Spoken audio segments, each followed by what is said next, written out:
Saviez-vous qu'environ 20% de l'électricité mondiale est consacrée uniquement à l'éclairage et qu'un simple passage massif à la technologie des diodes électroluminescentes pourrait réduire drastiquement ce chiffre, économisant des milliards de dollars et diminuant significativement les émissions de dioxyde de carbone? La lumière que nous percevons quotidiennement dans nos foyers, nos bureaux, des villes entières est le résultat d'un processus de transformation énergétique complexe mais fascinant. Mais comment se produit exactement cette étonnante conversion d'une force invisible, l'électricité, en la lueur chaude ou froide qui illumine nos jours et nos nuits? Dès l'instant où nous appuyons sur un interrupteur, une chaîne d'événements microscopiques et macroscopiques se déclenche, culminant dans l'émission de photons, ces minuscules particules de lumière qui voyagent à une vitesse vertigineuse. Pour comprendre ce phénomène, il est essentiel de revenir à la base fondamentale de l'électricité. L'électricité est, en essence, le mouvement des électrons. Ces électrons, chargés négativement, se déplacent à travers des matériaux conducteurs, tels que les câbles de cuivre, propulsés par une différence de potentiel électrique, ce que nous appelons communément la tension. Lorsque ce courant d'électrons rencontre une résistance sur son chemin, une interaction se produit que nous pouvons exploiter pour générer de la lumière. Imaginez une rivière impétueuse. Si vous placez une turbine dans son lit, la force de l'eau est convertie en énergie utilisable. De manière similaire, dans une lampe, la résistance est notre turbine et le flux d'électrons est la rivière. La première grande révolution dans l'éclairage électrique a été apportée par la lampe à incandescence, dont le principe de base est aussi simple qu'ingénieux. En son cœur, la lampe à incandescence abrite un filament extrêmement fin, généralement fabriqué en tungstène, un métal connu pour son très haut point de fusion, qui dépasse les 3422 degrés Celsius. Ce filament est hermétiquement scellé à l'intérieur d'une ampoule de verre, laquelle est généralement sous vide ou remplie d'un gaz inerte, comme l'argon ou l'azote, pour éviter l'oxydation et l'évaporation prématurée du filament. Lorsque le courant électrique traverse ce fin fil de tungstène, le matériau oppose une résistance considérable au passage des électrons. Cette résistance provoque la conversion de l'énergie électrique en énergie thermique, chauffant le filament à des températures si élevées qu'elles dépassent souvent les 2700 degrés Celsius, une chaleur capable de faire briller intensément le métal, émettant ainsi de la lumière visible. Ce phénomène est connu sous le nom d'incandescence. L'histoire de la lampe à incandescence est riche en anecdotes et en efforts collaboratifs.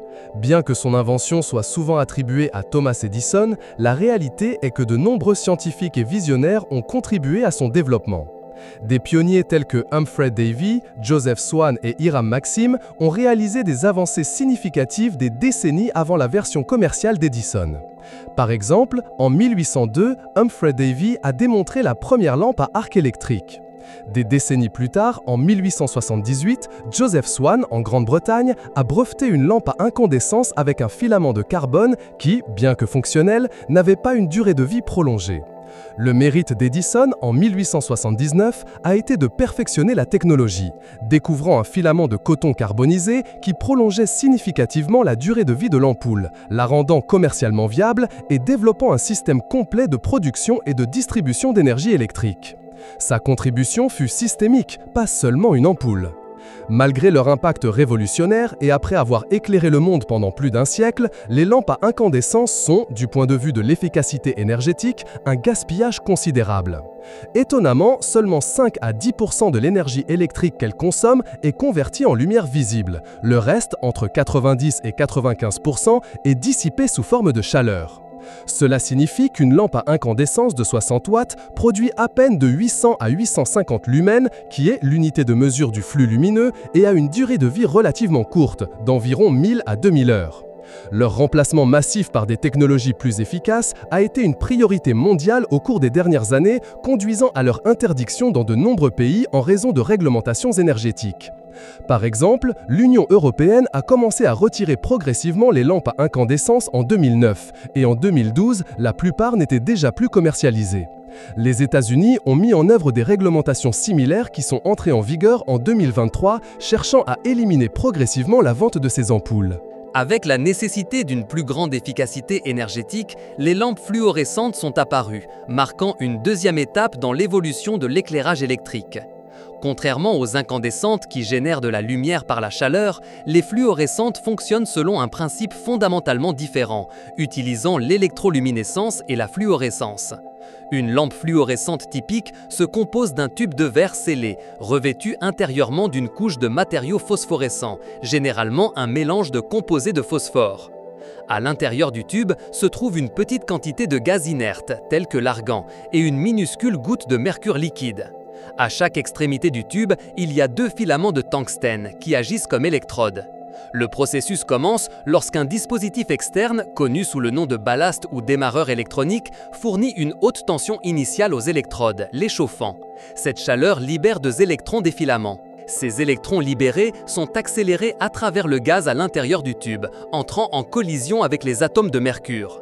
Lorsqu'un électron entre en collision avec un atome de mercure, il excite temporairement les électrons de cet atome à un niveau d'énergie supérieur. En revenant à leur état énergétique original, les électrons de mercure libèrent l'énergie excédentaire sous forme de photons de lumière ultraviolette. Il est crucial de noter que cette lumière ultraviolette est invisible pour l'œil humain. C'est ici qu'intervient le revêtement phosphorescent du tube. Lorsque la lumière ultraviolette frappe la couche de phosphore, les atomes de phosphore absorbent cette énergie et la réémettent sous forme de lumière visible, un phénomène connu sous le nom de fluorescence. La composition spécifique du mélange de phosphore détermine la couleur de la lumière visible émise, ce qui permet de produire différentes tonalités, du blanc chaud au blanc froid. Les lampes fluorescentes représentent une avancée significative en matière d'efficacité par rapport aux incandescentes. Une lampe fluorescente compacte ou un tube linéaire peut convertir entre 25 et 30% de l'énergie électrique en lumière visible, une amélioration substantielle face aux 5 à 10% des incandescentes. Cela se traduit par une consommation d'énergie considérablement moindre pour produire la même quantité de lumière. Par exemple, une lampe fluorescente compacte de 15 watts peut produire une quantité de lumière similaire à celle d'une incandescente de 60 watts, avec une durée de vie oscillant entre 6000 et 15000 heures, soit de 6 à 15 fois plus que sa prédécesseur. Cependant, leur principal inconvénient réside dans la présence de mercure, un métal lourd toxique. Si une lampe fluorescente se brise, le mercure peut être libéré et son élimination finale nécessite un recyclage spécialisé pour éviter la contamination environnementale. De plus, certaines personnes perçoivent un léger scintillement dans les lampes fluorescentes plus anciennes ou de basse qualité, ce qui peut provoquer une fatigue visuelle ou des maux de tête chez les individus sensibles. Malgré ces limitations, les lampes fluorescentes ont dominé l'éclairage des bureaux, des écoles et des espaces commerciaux pendant des décennies en raison de leur efficacité supérieure. La troisième et plus récente révolution dans le monde de l'éclairage est venue des diodes électroluminescentes, ou simplement des lampes LED, acronyme anglais signifiant Light Emitting Diode. Ces merveilles technologiques représentent le summum de l'efficacité lumineuse à ce jour. Contrairement aux lampes incandescentes qui utilisent la chaleur pour produire de la lumière et aux fluorescentes qui emploient un gaz excité et un revêtement phosphorescent, les lampes LED génèrent de la lumière directement à partir du mouvement d'électrons dans des matériaux semi-conducteurs. En son cœur, une LED est une minuscule puce semi-conductrice, formée de 2 couches de matériaux différents, une couche de type P et une couche de type N. La couche de type P a une abondance de trous ou de charges positives, tandis que la couche de type N a un excès d'électrons, des charges négatives. Lorsqu'une tension électrique est appliquée à travers la jonction Pn du semi-conducteur, les électrons de la couche N sont poussés à traverser vers la couche P.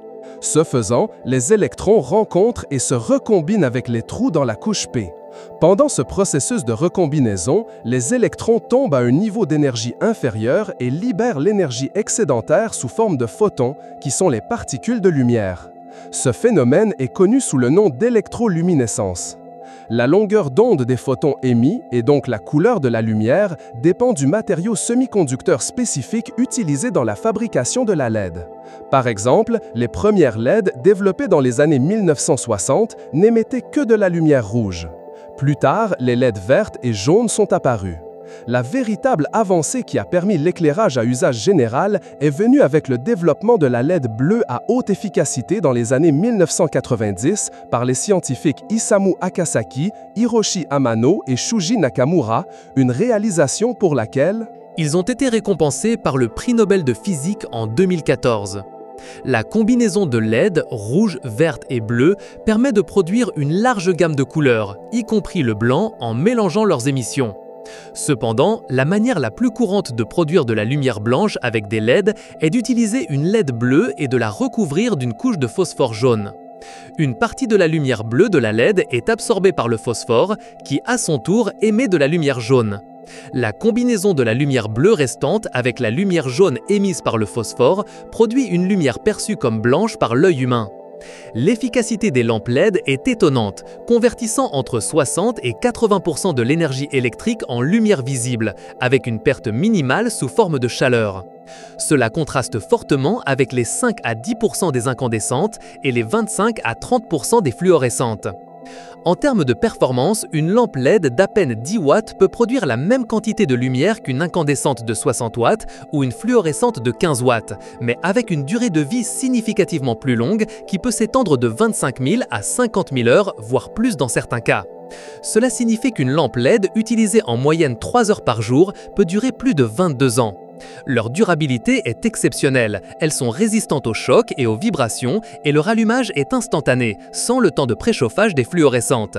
De plus, elles sont intrinsèquement directionnelles, ce qui signifie que la lumière est émise dans une direction spécifique, réduisant le besoin de réflecteurs et améliorant l'efficacité du système d'éclairage dans des applications telles que les projecteurs ou les lampes de poche. L'adoption massive de la technologie LED a généré un impact économique et environnemental formidable. Au niveau mondial, la transition vers les LED est estimée avoir réduit la consommation d'électricité pour l'éclairage de plus de la moitié dans de nombreux pays. Par exemple, un rapport de l'Agence internationale de l'énergie de 2018 a projeté que l'éclairage LED pourrait réduire la demande mondiale d'électricité de 1234 TWh d'ici 2030, ce qui équivaut à l'électricité générée par plus de 1600 centrales électriques au charbon de taille moyenne. Cela se traduit par des économies financières significatives pour les consommateurs et les entreprises et par une diminution massive des émissions de gaz à effet de serre. Des villes comme Los Angeles, Californie, qui a remplacé environ 208 000 luminaires de rue par des LED, ont signalé des économies d'énergie annuelles de 63% et une réduction des émissions de dioxyde de carbone de 48 000 tonnes métriques par an, démontrant l'impact à grande échelle de cette technologie. Au-delà des lampes incandescentes, fluorescentes et LED, il existe d'autres technologies d'éclairage qui transforment également l'électricité en lumière, chacune avec des applications spécifiques et des principes distinctifs. Un exemple est la lampe halogène, qui est essentiellement une évolution de la lampe incandescente. Elle utilise un filament de tungstène, mais celui-ci est contenu dans une ampoule de quartz compacte remplie d'une petite quantité de gaz halogène comme l'iode ou le brome. La présence de ce gaz halogène permet un cycle chimique régénératif.